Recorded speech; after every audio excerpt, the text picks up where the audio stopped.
Well, welcome, welcome, welcome, crew members. So excited to see you in our very first session of the Leadership and Professional Development Committee, Crew Chicago 2019 series of sessions on resilience. Woo!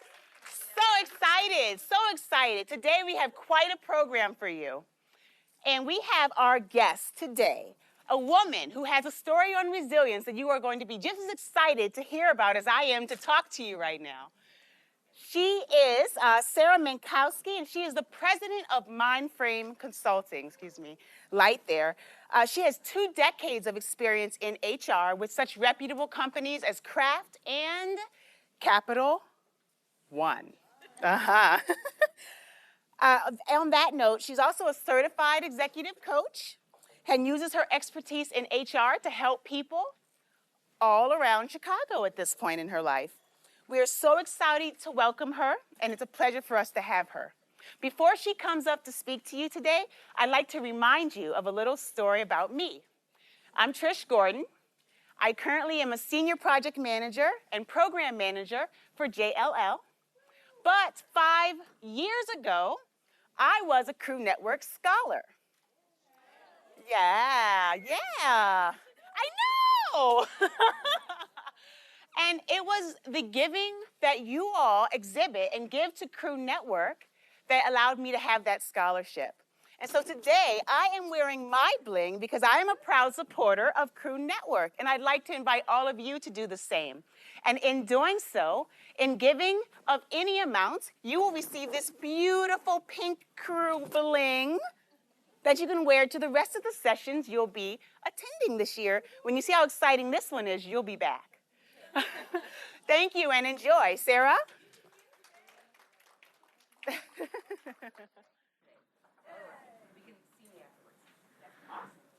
Excellent. Welcome, everyone.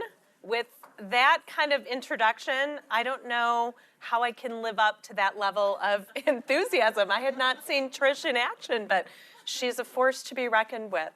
I really couldn't be happier being with you all today. I've just been getting to know Crew, and all the work that you do matches perfectly with some topics I'm passionate about, specifically supporting women and helping women elevate into leadership positions. So we are a match made in heaven, and hopefully we'll have a great conversation today around the topic of resilience. I will share the story that Trish was alluding to. As we were all planning for this session and getting to know each other, I think it was Trish, before we even sort of dug into the materials, that said, well, what's your story around resilience? And so I shared the story with them that I'll start our discussion today around. So I was born 2 months premature, so I was about 3 pounds when I was born, and I'm a little bit older, and so that was really before people knew much about what to do with premature children. I was tiny and unathletic my whole life. I loved to read. I was a little bit of a bookworm. I was a very uncool child. I've recovered nicely as an adult. I also was asthmatic, which ran in my family and was induced by exercise, oddly. Exercise and animals, which are the 2 things I love most in life. So you can see where this is headed. And I went through a whole series of doctors trying to get a handle on the asthma along with my parents. And one of the things that a doctor told me when I was well into my 20s, which was so counterintuitive, was that if I could build my lung capacity by exercising, by running, that he actually felt like that would sort of turn the tide. And I took a chance. And I started running for the first time in my life. And once I started, I got hooked. And once I got hooked, I decided that if I could run a little, I could run a marathon. Once I ran a marathon, I got hooked. And I have been running a marathon a year for the last 26 years. 26 years. But what resonates about that I want to bring into our conversation today is not that the fact that I run marathons, because people do all kinds of amazing things, but rather that when you cross the finish line, or if you've ever had the opportunity to spectate a finish line, what you'll see is a whole lot of people that you might not expect to run a marathon running a marathon, right? There's the elites, like most of us don't get close to them, but there's this amazing mass of people that decide one day that that's what they're going to do, and they persevere, and they have grit, and they do it. And for me, the reason I've kept doing it every year is because I feel like at least once a year I need a reminder that you can do whatever you decide to, really. And that's the essence of resilience to me. So with that as an opening, let me just share a little about what I hope to cover today. The first thing I want to do is just talk a little bit more about what resilience is. I'm not going to spend a ton of time with content because I really want for this to be an active conversation. There are many core practices around resilience, and I noticed in what you've teed up for the remainder of the year that you're going to touch on many of those. I've picked two that I think are really impactful, and we're going to talk about those today. I actually have a few questionnaires I'm going to have you fill out and spend some time with each other thinking about how you are doing on those core practices of resilience. I think that'll be a really useful and insightful exercise for the group. And then we're going to talk about what next. So I've referred to this as fieldwork and resilience. One of the things you're going to walk out with today is an assignment to get together with what I'm referring to as a peer coach, which is someone in this room who's going to help you continue the conversation around resilience by exploring an additional core leadership practice in resilience. So how does that sound, folks? Good? Awesome. So, actually, I'm going to hold that for a minute. A story. This story is about the first time that I began to think about resilience as a professional. And it was before I had a word for it. So I spent about 4 years of my career at Pizza Hut when they were part of PepsiCo. It was my second job out of grad school. It was a big experience for me. It was a company full of talented people, both in my function and in leadership in general. And I remember incredibly specifically when I interviewed with them. It was a very structured, detailed behavioral interview process. At that time, their headquarters was in Wichita, so I flew to Wichita and I dusted off my navy blue suit and got myself ready for the interview. And there were 8 interviews. The first 7 were exactly as you would expect them to be, right? So tell me about a time when, tell me about a time when you were, all the trappings of a good interview. But the last interview was a total curveball. So it was with this man named Dan. And Dan he totally went off script. He didn't do anything that an HR person probably prescribed he would do. And he asked all these borderline inappropriate questions about my family, my background, interestingly, my running.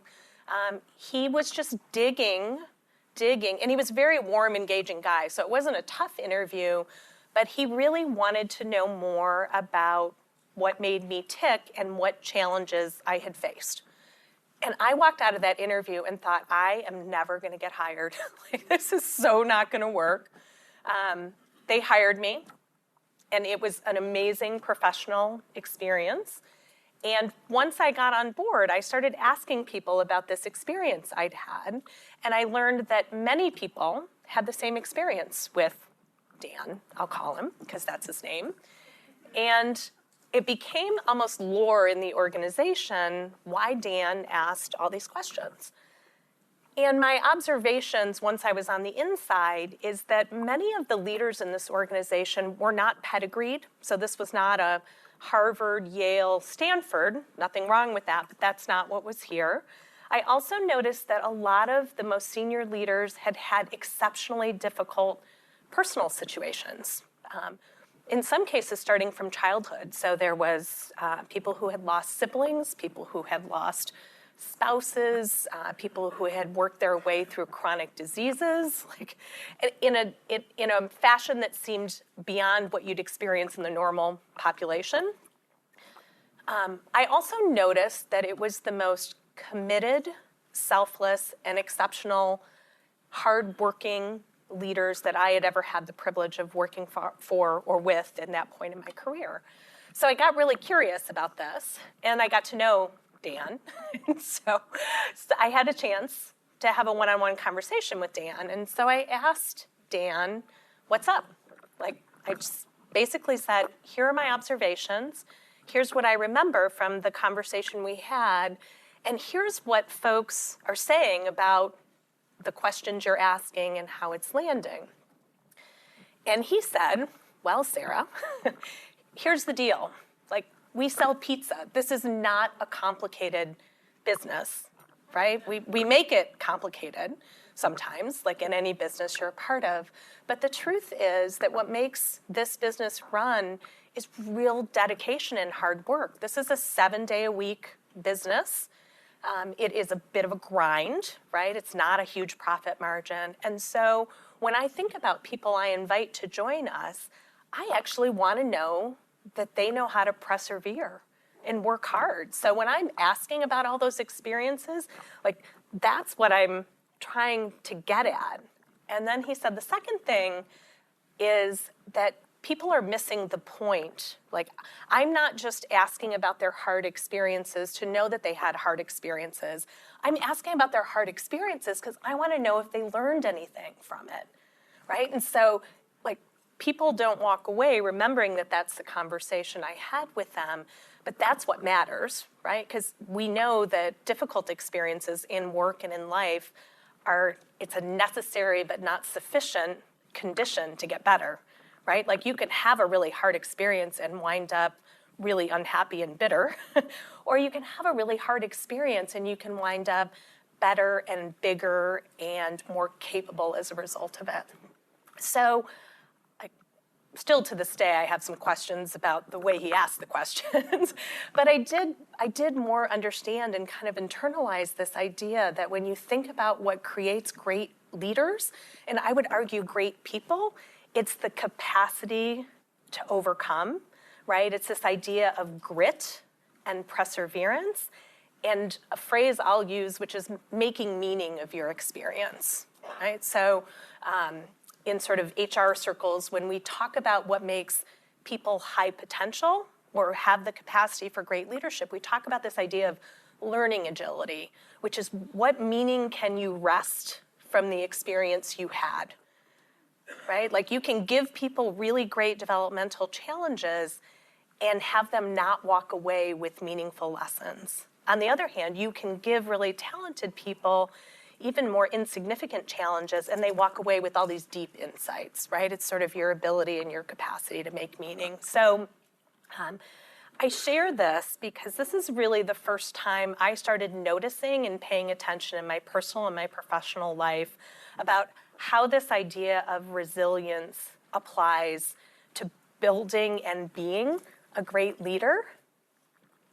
Many of you are probably aware, a lot of the early resilience work came out of positive psychology, right? It was the first time people stopped or took a pause, and instead of studying people who were messed up, actually started studying people who overcame great challenges, right? And so this idea of resilience in a lot of the early leadership was in this space of what makes people overcome really hard challenges over really long stretches of time.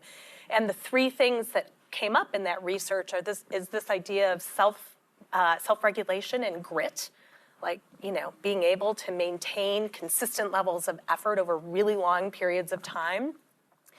Interpersonal relationships, right? The ability to sustain yourself with those. And this idea of meaning making, right? To sort of have some grander purpose behind what you're doing that allows you to tough it out sometimes, right? And I was pleased to see, as you guys are framing up the remaining sessions, I think there was a bit around your personal vision and having some conviction around it. And all of that is so deeply tied into this idea of how you build resilience. One thing, and this will come up as we continue our conversation, but one thing we notice about resilient leaders is that they do often come from a place of curiosity, not a place of knowing, right? It doesn't mean that you're excused from knowing core elements of your job, but frequently people who are leading in places of unknown, right? We're integrating, we're doing something that hasn't been done before. And so this idea of embracing that curiosity framing questions instead of directives, and thinking about what role you play as a leader in creating a space where people can solve problems is a whole different way of thinking about what your role is, right? We talked a bit about resilience as an individual quality. And now we've started to engage in this conversation about what does it mean to be a resilient leader. So this idea of resilience layered on leadership is a quickly developing but relatively new area. And one of the books or sources that I love the most is a book called Resilient Leadership 2.0 by Bob Dugan and Bridget Thur. And they really are one of the first people to kind of layer this idea of resilience and leadership together and begin to try and define not only what makes a leader resilient, but how a resilient leader can make an organization more resilient, which is sort of an interesting idea, right? So if you go back to my Dan example, right, and then you think about, I mean, I don't think he would have said it at the time because this was 25 years ago. He was picking these people not just so they would be resilient leaders, but the pattern of picking them was helping him build a resilient culture, right? Which is kind of a different way of thinking about resilience and leadership. And so this is their definition of a resilient leader, which resonates a lot with me, and I hope it will with you as well. Lead with calm, clarity, and conviction in the midst of anxiety provoked by increasing complexity and accelerating change. Who hasn't been a part of that program, right? Is that like your day, and then you just came in here? One of the reasons I'm so fascinated by this topic and so happy to talk about it anytime someone invites me to talk about it, and sometimes when my friends and family don't invite me to talk about it, is that more than any other time in history, this idea of increasing complexity and speed and pace, I just think makes everything we're talking about today like so important. It's always been important. It might have been a little bit of a luxury before, but I don't think you can actually even survive without this, let alone thrive. And I think most of us aspire to thrive, right, as humans and as leaders. So I just think that's really important.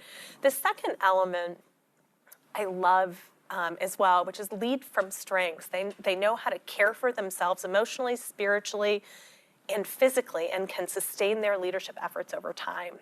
So we hear a lot about the idea of self-care and, it's a marathon, not a sprint, and how do you get yourself ready? Like, one of the ways you get yourself ready is to lead from strength, right? To actually be willing to declare a position and care for yourself along the way so that you have all of the energy you need to do the good work that you want to do. Does that make sense to you guys? Yeah, so this will be I'm going to call it our operating definition. There's other definitions out there. But from this definition, Dugan and Thur developed 8 core practices of leadership. We're just picking 2 today because 8's a lot. And I really wanted for you to go deeper on these. And I've picked the couple that I think have the most relevance for at least what I understood of your situations and for where we are today. The first core practice I'll introduce, or the idea I'll introduce, is the idea of being a systems thinker. So the notion behind this idea of being a systems thinker and how it connects to resilience is resilient leaders are able to sort of look at situations from a step up, right? And able to see patterns and interactions and responses that may either help or hinder the progress the organization is going to make. So if you think about, we were actually talking about this before the session, Carrie and I were, so if you think about everything that happens in an organization like a big fat iceberg, right? And everything that's above the water is the rational system, right? So it's project plans, it's checklists, it's data, it's strategic planning, it makes sense, you can measure it, you can monitor it, it's the plan, right? And then everything underneath the water, the larger part of the iceberg, is the emotional makeup of the organization. And in the emotional makeup, there's nothing rational happening down there, right? There's waves and there's feelings and there's, in many cases, reactions we don't even know we're having to people, to situations, and to change. And a resilient leader, a capable leader, has the ability to take stock of what's above the water and what's underneath the water, and to consciously choose a course of action, a leadership move that allows the organization to move forward. So has anyone ever worked on a project that made perfect sense to the organization, right? It was like a new system we knew we needed to have, and like you laid out the project plan, and lo and behold, when it got introduced, like people just didn't do what they were supposed to. They just didn't follow the plan. And frequently that happens when the emotional system doesn't match the rational system, right? We hear you. I love that you have that plan, and I know I need this new system, whatever it might be, but I am like fighting it, right? Maybe I'm fighting it because your project got resourced and mine didn't. Maybe I'm fighting it because I just actually don't like doing that work, but I don't want to acknowledge it. You know, who knows the myriad of things. And so there's this expression we use with resilient leaders called going up on the balcony. Has anyone heard that before? So the idea is that to be able to see this whole system, you actually have to have the ability to almost come out of the system of which you are a part and see it from the balcony, right? And so to take the analogy a little further, if you think about a dance floor, so think about your work life or your family life as engaging in the dance, right? So if you're dancing with your partner, you can see your partner close up. You can probably see their coat or their shirt. You can see their face. You can feel their presence, right? And that's all useful information. But what you can't see is what's happening all over the dance floor, right? There's like 100 other people out there, and you can't see, right? Because they're all at your eye height. There are absolutely places where you need to be on the dance floor, and what you need to be doing is dancing as best you can and guiding your partner and figuring things out, or following your partner and figuring things out. But when you go up to the balcony, the act of going up to the balcony does a couple things. One, it takes you out of the immediate flow of what's happening, which can allow you to take a breath and perhaps see things differently. It also allows you to see patterns, right? What you might see is, oh, holy crap, everyone's in the far right corner. Like, we can't have them all in the far right corner. We actually need to be interspersed across the floor. Or everybody's twirling, and I actually need them to be, going in more of a straight line, or whatever the case might be. But this idea of finding ways to go up to the balcony is the idea of allowing you to see the system of which you are a part and choose your next leadership move. I'm going to give you an example of this that a client shared with me a couple weeks ago that I just thought was exceptional. So this is a client who works in a really, I would call it a borderline toxic environment. She sits on the ELT, so the most senior team in the organization, and for a whole variety of reasons, how this toxicity demonstrates itself is that frequently people are kind of attacked when they present things, and often in very public ways. And so as you can imagine, that has tended to shut down a lot of good communication and dialogue, and so there's a lot to work on. And we were talking about this very concept of getting up on the balcony and making different leadership choices. And she said to me, oh my God, like I have the best example of that. So here's what she described. So they're all in the ELT. The head of, it was like the head of marketing gets up. And I happen to know him. He's a very cool, self-aware guy. He was hired recently in part to help progress a cultural change in addition to his functional expertise. And so he went in to present what he thought was like a pretty no-brainer, this is pretty basic. Of course, the ELT is going to agree with this. And for a bunch of reasons that had nothing to do with him, it totally went sideways. Everyone was sort of attacking him, picking on his plan, questioning his data. And he did something. He stepped up on the balcony, and basically what he said is, they were like 10 minutes into the conversation as she described it, and he said, listen, I'm noticing that I'm feeling very defensive about the way this conversation is going. This is a really important topic to me, and I don't want to have the conversation in this way. And so here's what I'm going to do. I'm going to have some follow-up conversations with those of you that have concerns, and then I'm going to come back to this group and have this conversation in a different way. And the way she described it, like the whole room just went, in a good way, right? Like, whew. And there was a couple things I loved about it. One, I think it takes so much self-awareness, so much kind of insight to be courageous enough to know that that's what was happening, to say it, and to have the courage to sort of call it in the room and protect the outcome, right? Because there was another option there, and we've all been there, right? where you maybe get a little grabbed, right? Someone comes at you, and you're like, this is my chance to like go toe to toe with you, and I'm going to guess, knowing him and this organization, that the outcome of that would not have been a good one, right? Probably a suboptimal plan that no one really agreed to, but they said they would do, and then the iceberg, the iceberg under the water would come up, and even though they said they would do what you would never produce change. And so I share that example just to say, or to get you to think consciously about where you need to be up on the balcony, right? Where you need to be on the dance floor, and what are the ways and situations that might allow you to be on the balcony a little more often. With this same client, when we were talking about this concept, she said, well, like, I have to be on the dance floor sometimes, right? Like, I don't get to just hang out on the balcony. And I was like, of course you can't just hang out on the balcony, but to have the capacity to get up there when you need to, I think is important and helpful. So the next leadership practice I'd love to introduce to you is something called being a step-down performer, right? Which sounds so fancy.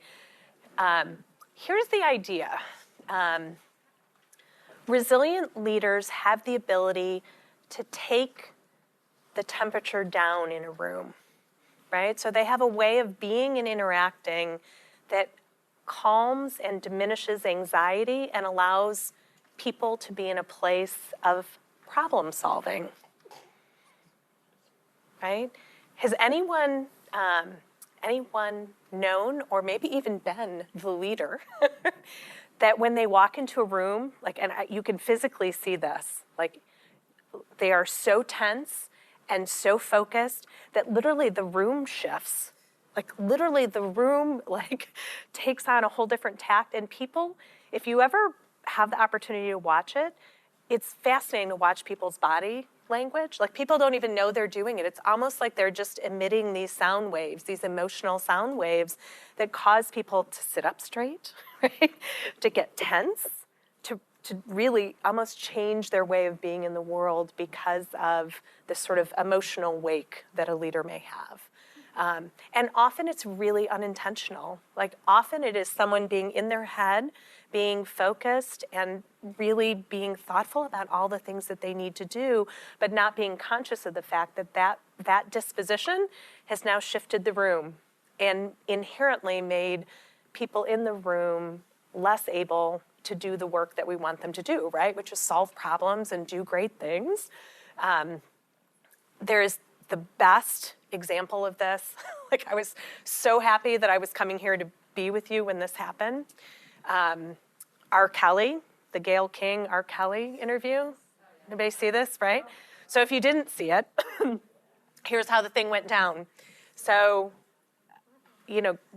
Gayle King's interviewing R. Kelly, and, we all know the story, or at least enough of it, or as much as we would want to know. And he is losing his mind. He's emotional, he's ranting, he's yelling, he physically gets up.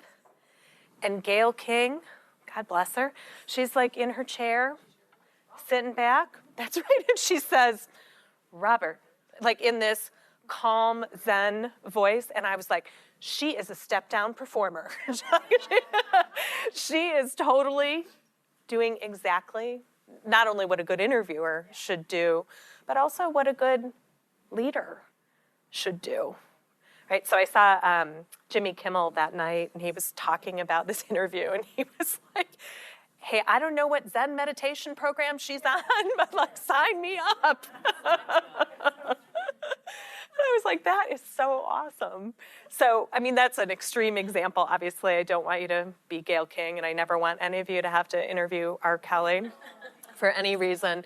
But, right, the idea behind that is that you all, as leaders, have an accountability for the emotional wake and disposition of your team, right? You have impact, and one of the most important ways a leader can impact the emotional energy of an organization is by their very presence, right? By their very presence. It's who you are and how you show up. It doesn't mean that you can't have bad days or that you can't be authentic, but it does mean that when you're in a situation where your team needs to do hard work, that being cognizant of where you are and how you want to show up for your team in a way that is a step-down performer matters a lot, right? And it sort of cycles back to this idea of time and how do you take care of yourself, because all of that can't happen by chance. It has to happen by effort. Does anyone remember the movie The Proposal? Okay, so I'm like a huge rom-com nerd. So Sandra Bullock is in the movie, and she is this very edgy leader of sort of a New York-style PR firm. And there's this great scene where she walks into the office, right? And she's going to fire someone. No one knows that but Sandra. But she walks through the office, and it is seriously like a wave is splitting, so everybody around her, like, they're all IMing and they're saying not very nice things, like, the witch is back and da-da-da-da-da, until she goes into the room where she proceeds to very unkindly, in a way I would not recommend, fire this employee. But it is this really visceral visual example of the emotional wake of a leader and how much she conveyed without even saying anything. Right? So if you think about the opposite of that, the presence you would want to convey to your team, if you're able to sort of take it down a notch, you allow people to be curious, you allow people to feel safe. We were talking about this idea of how safety is so fundamental. It's very difficult to feel safe with Sandra Bullock, at least in this scene. It's very difficult to feel safe with R. Kelly, but that's a separate conversation. So one of the things we know about leaders that not only are resilient themselves, but build resilience in their organization is they have an ability to take the temperature down, not just for the sake of taking it down, but for the sake of allowing better problem solving, more candid and open conversation, more curiosity, less personal attachment to the outcome, right? More about getting the right answer. So this one, I think, it's just really good to notice, both in yourself and in other people. So I encourage you, when you go back into the office tomorrow, pick a few leaders that you love and admire, hopefully, and watch how they perform in this way. Watch whether people get better in their presence or people get tighter in their presence, right? People get more curious in their presence, or people get scared in their presence, right, and start to potentially shut down. The examples I offered are intentionally extreme to convey the concept, but we all do this in some variety, and we're all in some situations people who hopefully are elevating the conversation, and maybe in some ways unintentionally diminishing. So much much of what we've talked about today, part of the intent is to become conscious of where you are so that you can hopefully make different choices. The other piece I'll call out on this is this idea of focusing on facts rather than assumptions, judgments, sometimes gossip, is particularly important in times of pressure or crisis. I can think of like any number of examples in the middle of acquisitions, right? Where people tend to have a lot of stories. There doesn't tend to be deep relationships. So there's a lot of suspicion. There's often very difficult decisions being made about structure and who goes where and all kinds of innuendo. And I've done this well sometimes, and sometimes I've failed and learned by my mistake, which is that your role as a leader is not to engage in that, not in any way, right? Your role is to deal in facts, and sometimes one of the ways you can be a step-down performer is by modeling that for other people, right? And demonstrating that that's not the way the conversation's gonna go here, right? The other one of these that I think is really powerful, and it's actually very simple, is when systems are feeling chronically overwhelmed and anxious, sometimes the most powerful thing you can do as a leader is remind people what you're focused on, right? Sort of like, oh my God, like the sky is falling and we're dying. And really all you need to say is, okay, here's the plan, right? Here's what we agreed we would work on. Is this all still right? Can we accomplish this, or do we need to take things off the list? So just the very act of staying focused on what matters can be enormously comforting for people, and more importantly, allow them to perform at a higher level because they are reminded that all of this is not what they need to focus on, that it really is just an exercise in understanding what's the work at hand and the most important thing. So, of course, all of this you have to do in your way, with your personality and in your systems.